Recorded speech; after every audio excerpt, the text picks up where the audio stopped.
let's talk about the vocal part of this whole thing. Now, this is actually the very interesting part. Oh, as you can see, I have a lot of automations. It looks complicated, but simple. Let's talk about the mindset that you need to have whenever you're mixing vocals, regardless of the genre of music that you're working on. So let's say you're mixing a record and you have your vocals. Kanayo, Kanayo, you know, nice ready recording to sacrifice my love. that you've gotten from wherever. The first thing you want to do is you want to think about solving problems before you do anything. So what that means is if you got this recording from somebody and maybe there's like noise, first thing you want to do is take out noise. That's why at the top of my vocal chain, there's this noise suppressor. In this song, it's really not doing anything because I'm not using it per se. It's just there, but I always just leave it at the top of my vocal chain by default, just in case I get a song or I get a vocal from somebody and then there's noise. So I can use this to just take out a little bit of that noise. So that's fixing problems first. That's like the first thing you want to do is fix problems. So that's the first problem you will fix is noise, right? And then the next thing you want to do obviously is listen to the vocals and take out all of the bad annoying frequencies or whistling points. I did a video before and I'm going to leave a link here where you can go and watch how to use this EQ to remove bad frequencies from your vocals. It's actually very simple and straightforward, and this is one of my favorite EQ for doing that. So this is before. Kanayo, Kanayo, I'm ready to sacrifice my love. And then after. Kanayo, Kanayo, I'm ready to sacrifice my love. So you can already hear that the vocals is already starting to sound tame. All right, so the next thing we're going to do now is remove all of the S's, right? All of the sibilants. Again, back to the same ideology of fixing problems first. So we take out the noise, we remove the bad frequencies, and now we're going to go ahead and DS. I'm using the RDSer here, and I've set the DSer to search for sibilants from 4,800 kilohertz and up. And my threshold is like minus 45 dB, range is minus 15. Range is basically how, how low do you want to really take these sibilants down. And you have to be careful here though, because depending on what you're working on or the song you're working on, you don't want to do too much to the point where the vocal starts to lose presence. Although you can put back some of that presence, but you still want to be careful. So the first phase of our vocal treatment is kind of done. Noise suppression to take out noise if there's any. Remove bad frequencies with your EQ. Tame the sibilants with your DSR. That's all we've done. So the next thing I'm going to do in my approach for mixing vocal is I'm going to now begin to shape the tone of that vocal. So I'm using the SSL channel strip. What I'm using from this plugin is just the EQ part. You have the low mid, you have the high mid frequencies, and then you have the high frequencies. You also have filters. All I'm using is just the EQ part of this plugin. Okay. This plugin also has a very nice compression gate if you want to try it out. It's actually really nice. But again, like I said, I'm only using the EQ part of this plugin. So I'm rolling off some of the low frequency up to minus 9 dB, around like 209 hertz. And then the low mid frequency range, what I'm doing is I'm also attenuating up to minus 7 dB at around 800 hertz. Okay. And then on the high mid frequency band, attenuating up to minus 3 dB around 3000 kilohertz, because that's usually where there's harshness in the vocals. So I want to tame that at the beginning stage of my vocal processing. In the mix later, if I decide I need to add it back, then I'll add it. But for now, what I'm doing is I'm attenuating. And then on the high frequency, I am boosting because I want to get that sheen, that modern vocal tone, right, that you hear on records these days. I'm boosting up to like what, 6 dBs, around 16 kilohertz, just like the very, very top end of the frequency range, right? So I can get that shine. So let's see what it sounds like with the EQ setting. So without it, Kanayo, I'm ready to sacrifice my love. and with it, Kanayo, I'm ready to sacrifice my love. and you're probably also thinking, now it's now very, very quiet. It's not as loud as it used to be. Well, that's why the next thing we're going to do is compress so that we can tame our dynamics. We can put back some of that gain that we've lost in this process. Okay, so let's play with the song though. Let's hear what it sounds like.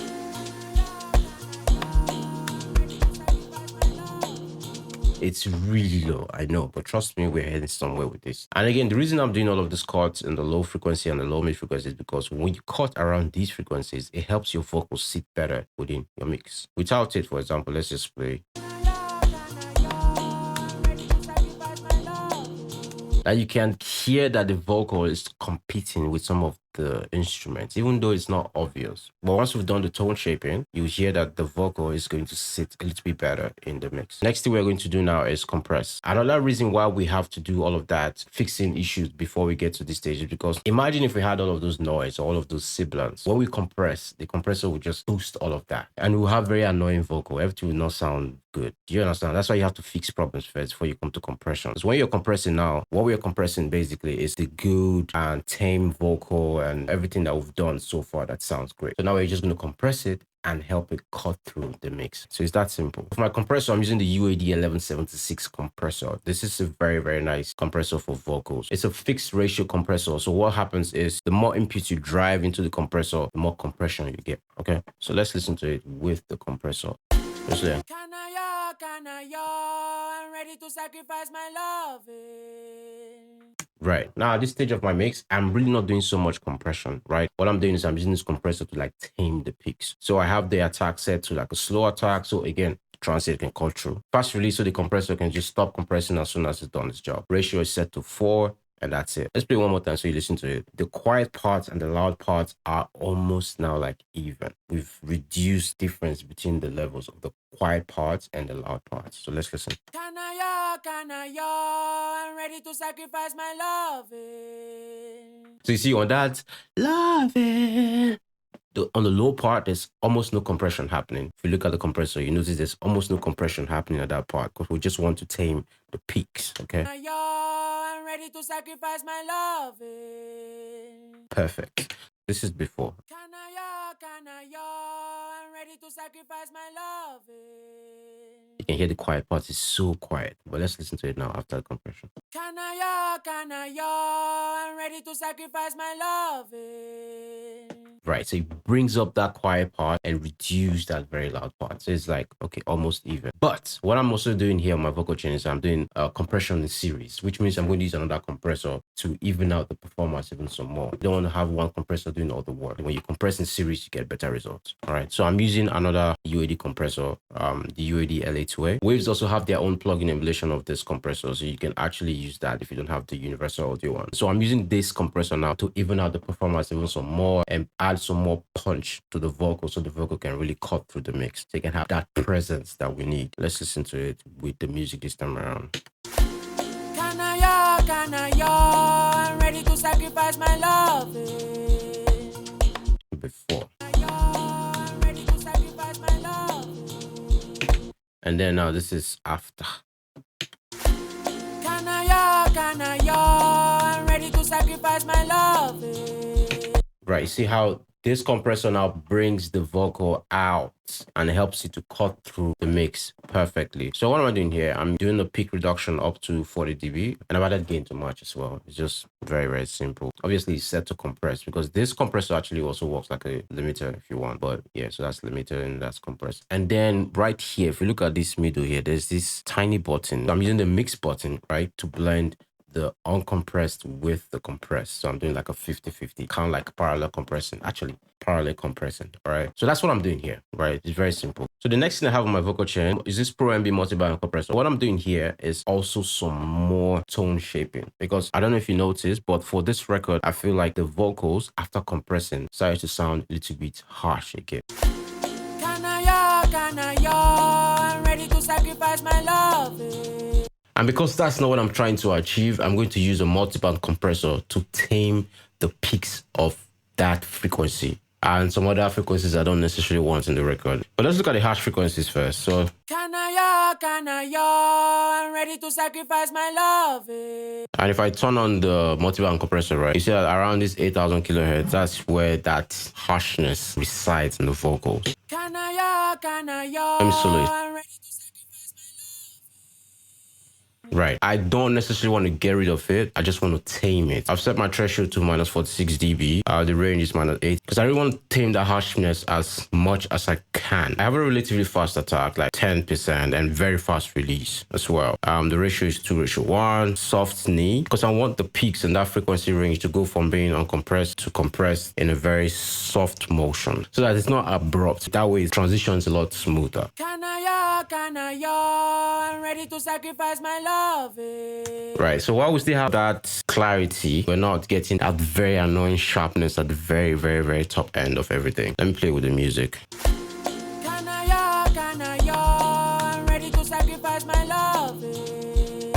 Right, and I'm also doing some multi-band compression around the mid frequency as well. I'm compressing from a little bit of the low mid range into the high mid range. That's what I'm doing here. I've set my band range to -3 dB because I don't want the compressor to turn down the peak too much for the low mid frequency. The low mid frequency is what the human ear can really use to identify what the sound source is. So you don't want to take too much of your low mid frequencies at all because it's very, very important to any sound source. And I'm also doing some multi-band compression around the low mid frequency as well, around 217 hertz, just to tame that side as well. So before, Kanayo, Kanayo, I'm ready to sacrifice my love.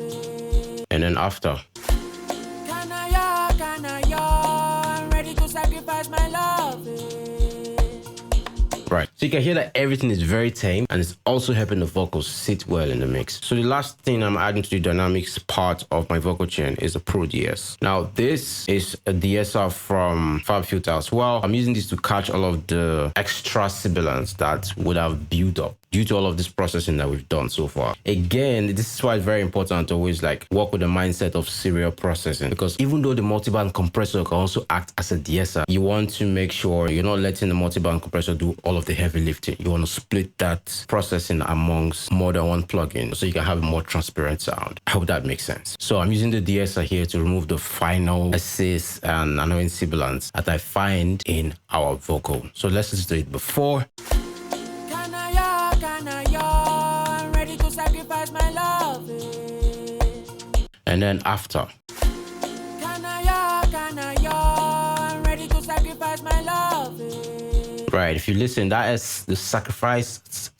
It's now very, very, very smooth. It's not as harsh as it was before we used the DSR, right? So this is again. Kanayo, Kanayo, I'm ready to sacrifice my love. Right, now after. Kanayo, Kanayo, I'm ready to sacrifice my love. For this record, this is how I want it to be, and this has helped me to achieve that. Another thing I like about this plugin, you can actually just click this headphone button and listen to the frequencies that the DSR is actually attenuating. Let's try that here or something.